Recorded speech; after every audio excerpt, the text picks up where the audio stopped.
안녕하세요. SGS 매니저 박세연입니다. 2023-24 시즌 분데스리가가 레버쿠젠의 무패 우승으로 막을 내렸습니다. 한편 리그 11연패를 달리던 우승명가 바이에른 뮌헨은 충격의 3위로 시즌을 마무리 지어야 했는데요. 여기에 작년 뮌헨으로 이적한 김민재의 부진이 더해지면서 많은 아쉬움을 남기고 있습니다. 지난 시즌까지 세리에 A 나폴리에서 활약한 김민재는 2023년 7월 독일의 바이에른 뮌헨으로 팀을 옮겼습니다. 이적료는 무려 4천만 유로가 넘는 금액이었는데요. 역대 아시아 축구 선수로서는 최고 액수였고 뮌헨 역사에서도 네 번째로 높은 이적료였습니다. 이렇게 김민재는 뮌헨에 큰 기대와 믿음을 안고 팀에 합류했습니다. 나폴리에서 뛰어난 기량을 보여주며 우승을 이끌었던 김민재였기에 언제든 우승을 다툴 수 있는 뮌헨과의 시너지는 더욱 기대될 수밖에 없었죠. 시즌 초반 군사훈련으로 인해 아직 완전히 회복되지 않은 체력과 새로운 환경에 대한 적응 문제로 조금씩 애를 먹는 듯한 모습을 보였기도 했습니다. 잦은 패스미스에 대한 우려도 있었지만 그럼에도 대체로 좋은 수비를 보여주며 선발 기회를 톡톡히 얻었습니다. 김민재는 팀의 핵심 센터백 자원인 우파메카노, 더리흐트와 주로 합을 맞추어 경기에 나오곤 했는데요. 하지만 이들이 차례로 부상을 입으며 자리를 비우는 동안 김민재는 막중한 책임감을 가지고 풀타임을 소화할 수밖에 없었습니다.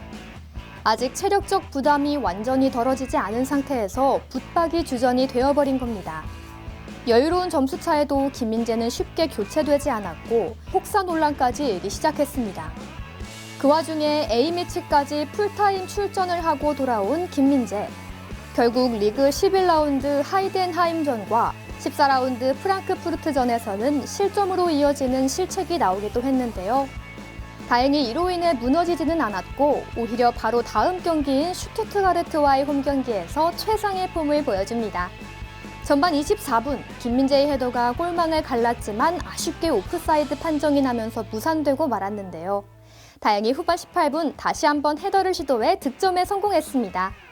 김민재의 바이에른 뮌헨 데뷔골이 드디어 기록된 순간이었습니다. 이날 김민재는 공수 모두에서 최고의 활약을 보였다는 평을 받으며 맨 오브 더 매치에 선정됐는데요. 올 시즌 김민재의 베스트 경기가 아니었나 싶습니다. 이렇게 좋은 경기력을 뒤로하고 잠시 독일을 떠나 아시안컵 대표팀에 합류한 김민재. 조별 예선에서부터 왜 자신이 대한민국의 핵심 수비수인지를 확실히 증명했지만 경고 누적으로 출전하지 못한 준결승에서 우리 대한민국이 탈락하면서 곧바로 팀에 복귀했습니다. 당시 뮌헨은 무패 행진을 달리던 레버쿠젠과의 격차가 점점 벌어지면서 부진한 흐름을 이어가고 있었습니다. 여기서 팀에 새롭게 합류한 다이어가 김민재의 아시안컵 공백 중 선발 자리를 꿰차며 예상외의 좋은 평가를 받기 시작했는데요. 다이어 더리흐트 조합이 선발 출전을 하며 팀이 연승을 이어가다 보니 자연스럽게 김민재의 벤치 신세는 길어졌습니다. 간간히 선발로 나온 경기에서도 김민재는 이렇다 할 활약을 보여주지 못했고 결국 주전 경쟁에서 밀리는 듯한 모습을 보여줬습니다. 게다가 시즌 막판 레알 마드리드와의 챔피언스리그 4강 1차전에서는 실점의 빌미를 제공하며 원망을 떠안게 됩니다. 분데스리가 우승이 물 건너간 상황에서 챔피언스리그 우승으로 자존심을 지켜야 했던 뮌헨에게는 상당히 뼈아픈 순간이었는데요. 경기는 무승부로 끝났지만 홈에서 레알을 잡을 수 있었던 기회를 날렸고 결국 2차전에서 패하며 결승행을 놓치고 말았습니다. 이 일로 김민재에 대한 부정적인 현지 여론과 비판은 극에 달하게 됩니다. 투엘 감독은 김민재의 플레이가 탐욕스러웠다며 인터뷰를 통해 그를 비판했고 각종 매체에서도 혹평이 쏟아져 나왔습니다. 이렇게 김민재의 부진했던 시즌이 끝나고 자연스럽게 그의 방출과 이적에 대한 이야기가 돌기 시작했습니다. 큰 기대를 안고 합류한 김민재였기에 실망감도 클 수밖에 없었죠.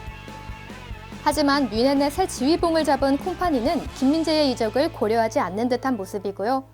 최근 예비 방출자 명단에 김민재의 이름이 오르지 않으면서 사실상 잔류가 확실해지는 듯한 분위기입니다.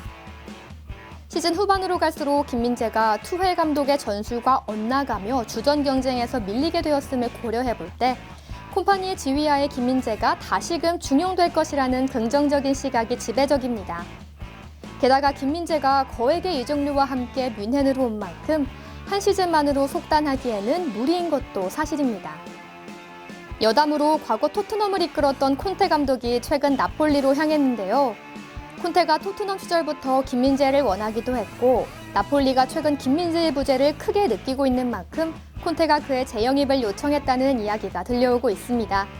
물론 현실적으로 그럴 가능성은 작지만요. 한편 뮌헨은 실패에 가까웠던 이번 시즌 후 가장 문제였던 수비수 보강에 힘을 쏟고 있습니다.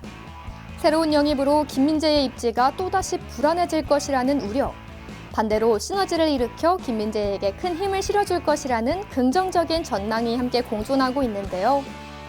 새로운 감독과 전술 하에서 다음 시즌 김민재는 어떤 활약을 보여줄 수 있을까요? 지난 부진을 씻어내고 뮌헨의 재기에 보탬이 될 수 있을지 궁금해집니다. 오늘 이야기는 여기까지입니다.